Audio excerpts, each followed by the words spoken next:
Blood a go run! Blood a go run! Blood a go run! After the racist murder by fire of 13 young black people in January 1981, there could be no going back for the black communities. The chants, the rage of this march, 2 months later, were to be a final warning. For a near bankrupt capitalist Britain, 1981 was to be a year of blood and burning.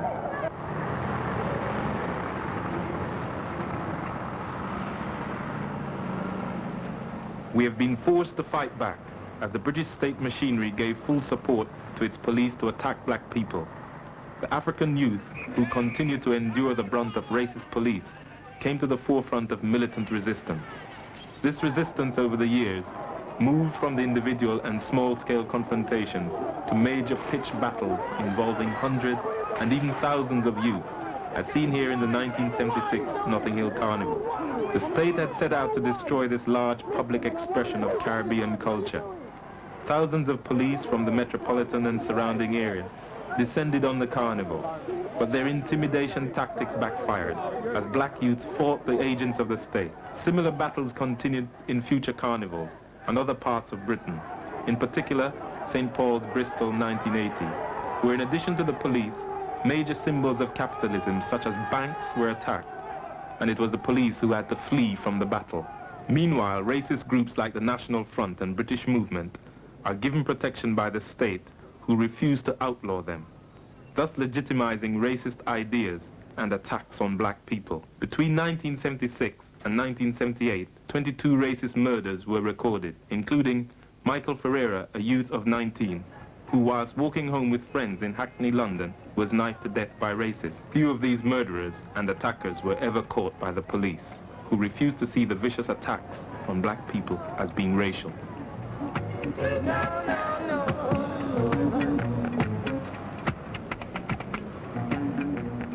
Here in what was once the home of a black family, racists were responsible for a fire which engulfed this house during a birthday party on January the 18th in New Cross, London, an area that has a history of attacks on premises occupied by black people. This time, 13 young black people lost their lives and 26 more physically and mentally maimed. The 13 dead, whose names we shall never forget, are Humphrey Brown, aged 13, Patricia Johnson, aged 15, Lloyd Hall, aged 21, Andrew Gooding, aged 14, Yvonne Ruddock, aged 16, whose birthday party it was, Patrick Cummings, 15, Lillian Henry, 16, Peter Campbell, 18, Owen Thompson, 16, Glenn Powell, 16, Steve Collins, 17, Jerry Francis, also 17, and the second Ruddock to die on that night, Paul, aged 22, brother of Yvonne Ruddock. The police theories about the fire have been unconvincing and, as usual, were backed up by the British media. They treated the massacre as a minor fire incident, supporting the police story that there is no racist connection. No one has been arrested for this crime. But for the families who have lost their sons and daughters, and those whose children are still suffering, it's a personal tragedy. One of them, who lost her home, a daughter and a son, is Mrs. Amza Ruddock. My concern over the children who lost their lives, it was unnecessary. Every time I close my eyes, I can only see the fire. It was terrible. The fire was really terrible. And the children were screaming, and they stopped screaming. And when they stopped screaming, I said, oh God, they're dead, they're dead. It was so peaceful, really peaceful, and it was extremely happy. I've never seen Yvonne so happy in my life at her birthday party. She was extremely happy.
bright dawn comes this morning, when the dead in Christ shall rise. I'm just going to read a short passage of scripture to you, taken from the book of Genesis.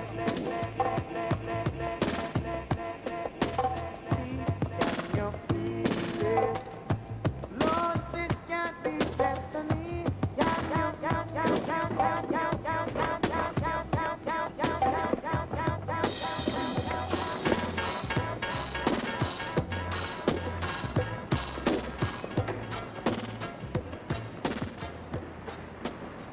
The black community reacted instantly to the massacre of the youth. Public meetings were organized, out of which the New Cross Massacre Action Committee was formed. A fact-finding committee was also set up, as well as a fund for the families of the 13 dead. Out of these meetings, a National Black People's Day of Action was called and organized for Monday, March 2nd. Despite pouring rain, thousands of black people turned up from all parts of Britain for the start of this protest and solidarity march.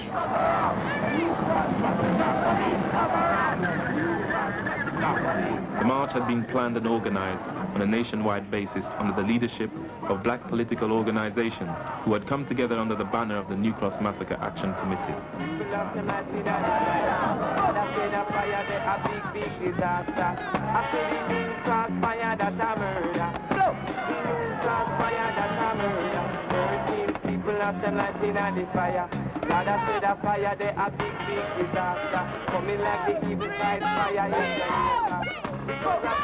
During the period leading up to the march, black people of all ages raised over £19,000 for the families of the 13 dead. The money collected included over £50 donated by black prisoners in Wormwood Scrubs. The march itself took place on a working day, when black workers, students, and school children would come out and join other black people for this National Day of Action, marching over 8 hours from New Cross through to the center of London, bringing the city to a standstill.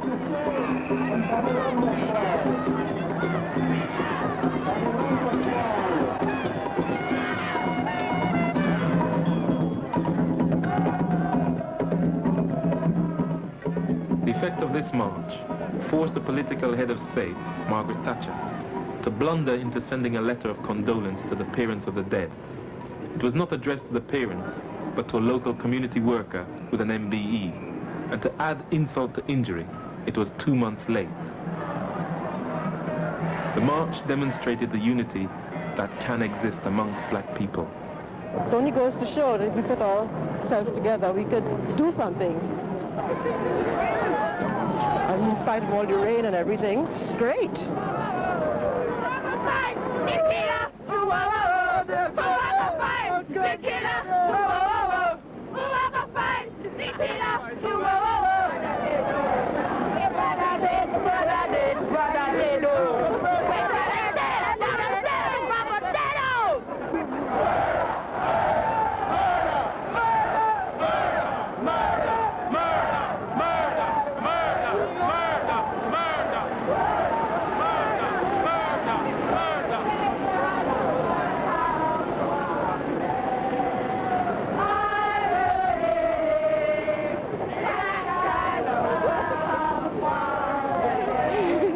For the black people to know, right? To know that, right? Some I know a white man who did do it. I'm here, right? For the white people, the black people. I'm here for. That's what I'm here for, guys. Freedom! What do we got? Oppression! I think it's terrible all around, you know. I mean, we are the police have handled it. You know, and the situation, nobody official, nobody has said anything. The government has refused to work out. I think it's a good time for black to unite. And I hope that there'll be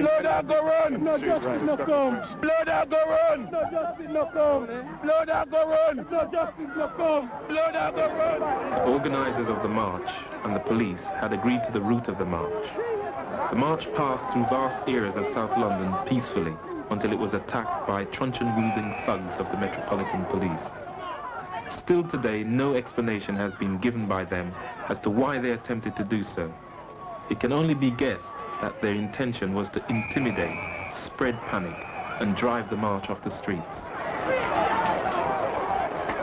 black people stood their ground and fought back. Some of those captured were rescued from the grips of the brutes in blue.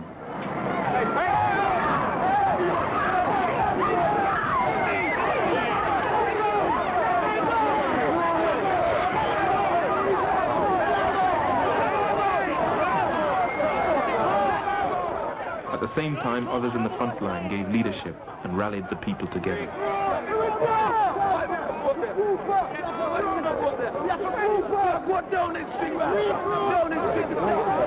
Regroup! Right there, so regroup! Such a determined march could not be stopped, and it continued along its route, gathering in greater force and numbers.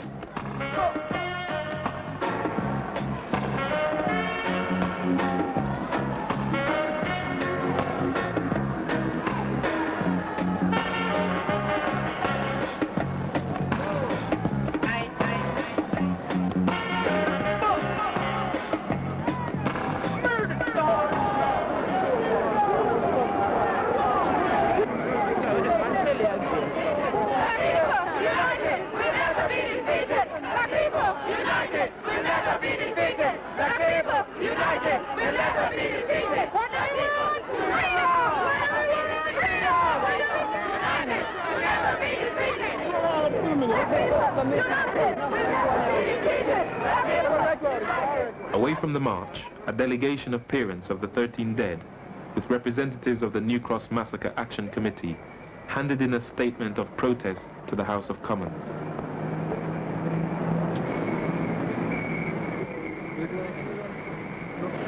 But from this, nothing came. Parliament was at one with the police, the press, and the racist murderers.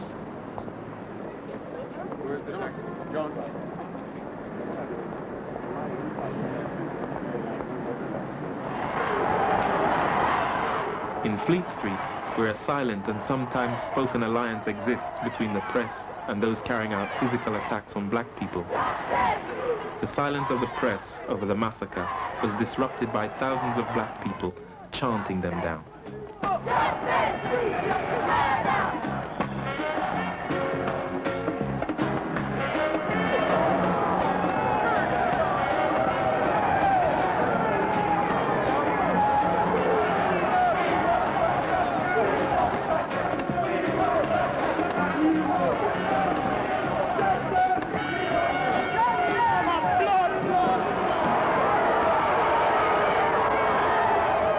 The police, with their duty to protect property, brought out their mounted patrol and further reinforcements. But the people continued to their destination, Hyde Park, their spirits high, a truly historic day of action.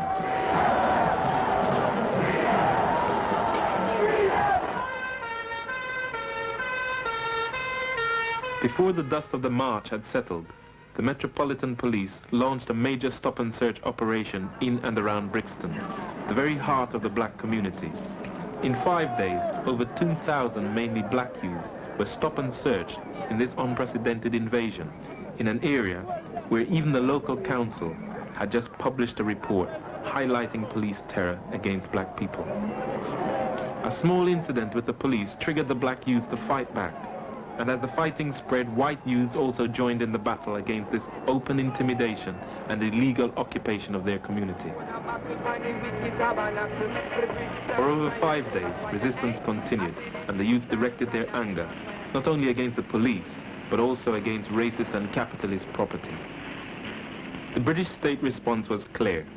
The Prime Minister called the uprising criminal and not caused by the intimidation, the unemployment, or any of the social evils produced by a crumbling system.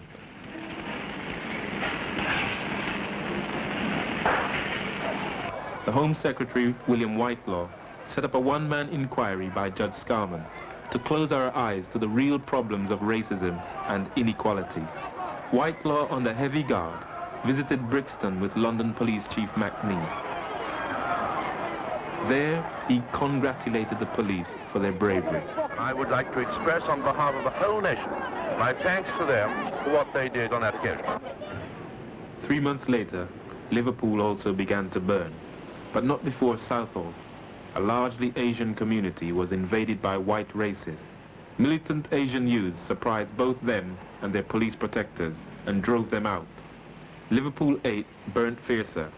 Officially known as Toxteth, it was a powder keg primed not just by a decade, but centuries of racist neglect and downpression. Like Brixton, a small incident with the police ignited the fiercest street battles since the war. Liverpool, once rich from the sweat and blood of African slaves on Caribbean plantations, was now set on fire by young people, many with African blood flowing through their veins. The British state blamed working-class parents and those it had thrown on the scrap heap of its system. Here is the racist police chief of Liverpool, Kenneth Oxford. I blame a small group of criminal hooligans who were hell-bent to provoke the police into a situation that would give them an opportunity to attack what is visibly a symbol of authority. He ordered new murderously tough tactics, including the use of armored vehicles to charge into groups of people. And for the first time in England, CS gas was used on the civilian population. Margaret Thatcher echoed the use of force. We're very concerned at the things the police are having to go through. They must go in to protect all the law-abiding citizens in the area. In our country, we believe in tolerance, equal treatment for everyone before the law, equal rights, equal responsibilities.